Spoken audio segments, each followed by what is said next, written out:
You are looking at a cell-sized micro-robot.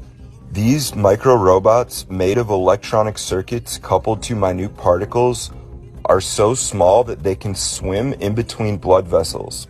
Researchers at MIT have created what may be the smallest robots yet. These bots can sense their environment, store data, and even carry out computational tasks. These robots, which are about the size of a human egg cell, consist of tiny electronic circuits that have been 3D printed and react to electronic or magnetic signals. These tiny robots are self-powered and require no external power source or even internal batteries.